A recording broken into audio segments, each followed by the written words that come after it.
대표적인 군 의문사 사건으로 알려진 김은중이 사건 기억하실 겁니다. 국방부는 그동안 김중희처럼 사인 규명 불능으로 사망한 장병들도 순직으로 처리하겠다며 군 훈령 개정을 추진해왔습니다. 네, 그러나 순직 대상이 포괄적으로 확대될 수 있다면서 지난해 훈련 개정을 보류하면서 유족들의 아픔은 더 커지고 있습니다. 정치부 권민석 기자와 함께 짚어보겠습니다. 어서 오세요. 네, 안녕하세요. 자, 이 군 의문사 지금 현황부터 좀 정리를 해보죠. 어떻습니까? 네, 사망한 장병들의 유족들이 군 당국의 조사 결과를 받아들이지 못하겠다면서 유해를 인도를 거부하는 이 영현이 있습니다. 예. 이 영현을 장기 미인수 영현이라고 하는데요. 네. 현재 군에는 이 장기 미인수 영현이 135위가 있습니다.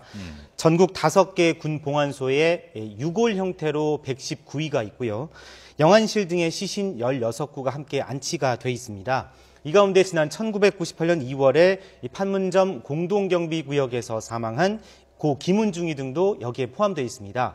김중희 등 48명은 지난 2009년 활동을 마감한 군 의문사 진상규명위원회가 사인규명 불능이다, 자살인지 타살인지 알 수 없다, 그래서 의문사다 이렇게 분류해 놓은 상태입니다.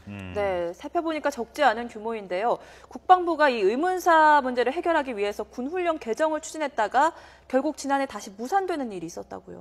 네, 그렇습니다. 나라를 지키려고 입대했다가 사망한 장병들을 왜 순직으로 인정하지 않느냐 이런 비판들이 있어 왔거든요. 네. 그렇기 때문에 국방부가 이런 비판이 상당히 부담으로 느꼈고 그 때문에 이 국방부 훈련 개정을 추진했습니다. 지난 2011년부터 육군에서도 이 훈련 개정을 추진했는데요.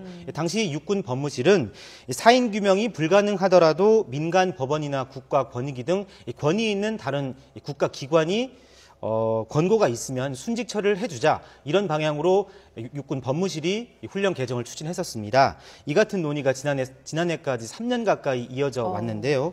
결국 지난해 9월 김은중이를 비롯한 의문사 장병들의 순직 처리는 또다시 보류됐습니다. 자살을 한 병사 같은 경우는 어떻게 되는 겁니까?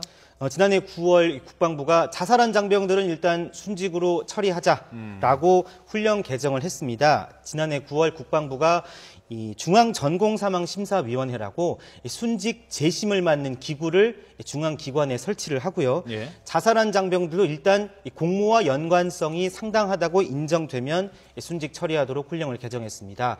순직 처리가 되면 현충원에 안장이 되고 유족들은 연금을 받을 수가 있는데요. 이에 따라서 지난해 1월 191위였던 장기 미인수 영현이 지난해 현재 135위로 30% 가까이 줄어들었습니다. 이 부분은 국방부가 전보다 달라진 태도라고 평가할 수 있습니다. 네. 군대 보낸 아들이 이렇게 죽어서 돌아온 것도 참 가슴 아픈 일인데 자살인지 타살인지 사인도 알 수가 없고 또 순직 처리조차 되지 않으니까 유족들 마음이 더 아플 것 같은데 지난달에 국방부가 의문사 장병 가운데 1명을 처음으로 순직 처리한 일이 있었다고요? 네, 그렇습니다. 아까 앞서 말씀드렸던 것처럼 의문사 장병이 48명입니다. 네. 지난 2001년도에 육군 12사단에서 복무하다가 숨진 김모 일병이 있는데요. 이 김모 일병이 지난달 앞서 말씀드린 중앙전공사망심사위원회 심사를 거쳐서 순직 처리가 처음으로 됐습니다. 48명 중에 처음으로 돼서 현재 의문사 장병은 47명으로 1명이 줄었습니다. 예. 이 순직 처리한 경과를 살펴보면 김일병의 유족이 자살이라는 군 조사 결과를 일단 절치부심한 끝에 수용한 다음에 이 심사위원회에 재심을 신청해달라. 우리 아들이 순직으로 인정될 수 있도록 순직 심사를 다시 해달라. 이렇게 신청을 했습니다. 네. 그러니까 현재는 순직으로 인정받기 위해서는 자살이라는 군당국 조사 결과를 일단 받아들이고 유족이 다시 재심을 신청을 해야 하는 겁니다.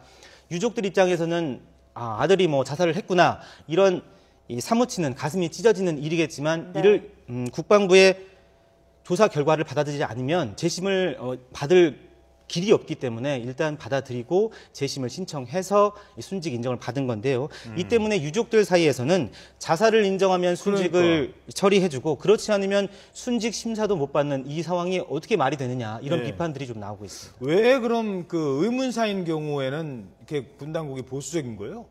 일단 의문사 장병들까지 순직 처리 대상으로 포함시키면 순직 대상이 지나치게 확대될 수 있다. 그렇기 때문에 다소 보수적으로 가야 되는 거 아니냐. 이게 현재까지의 국방부의 입장입니다. 그렇기 때문에 유족들이 국방부의 조사 결과를 수용하고 재심을 신청하면 순직 심사를 다시 해주겠다. 뭐가 문제냐? 이 같은 태도가 이제 현재 국방부의 입장인 겁니다. 그러니까 우리가 자살이라고 조사 결과를 내놨는데 그걸 유족들이 못 받아들이면 순직도 안 되고 아무것도 안 되는 거고 좀 불만이 있어도 자살이라고 했을 때 일단 받아들여요. 예, 이건 우리 애가 좀 억울하게 죽은 것 같은데 내가 봤을 때 자살 아닌 것 같은데 이거 좀 더 조사해 주세요 하면은 순직도 안 되는 거네요, 그냥. 네, 그렇습니다. 유족들 입장에서는 가슴이 찢기는 일입니다. 아들이 군에 가서 자살을 했다? 이해할 수가 없는 겁니다. 왜 예. 자살을 했지? 예. 당연히 그 의문이 들기 마련이고 군 조사 결과에 뭐 의구심이 있다면 분명히 그 항의를 할 수 있는 부분들인데 일단 국방부는 그 같은 태도를 전혀 수용하지 않고 있다는 겁니다. 네, 그리고 국회에서 의문사 장병들의 순직 처리를 위한 법안이 지금 논의가 되고 있다고요? 네, 그렇습니다. 여야 모두 관련법을 제출할 상태인데요.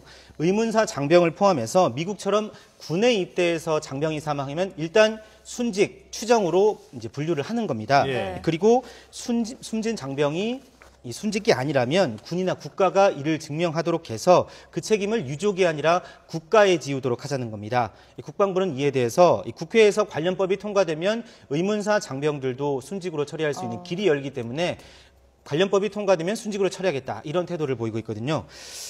하지만 이에 대해서 국방부 훈련 개정은 스스로 포기한 채 국회 논의만 바라보는 태도를 두고 제 손으로 코 풀기 싫어서 이 문제를 떠넘긴 거 아니냐 이런 비판들이 나오고 있습니다. 예. 네. 지금까지 정치부 권민석 기자였습니다. 수고하셨습니다. 고맙습니다.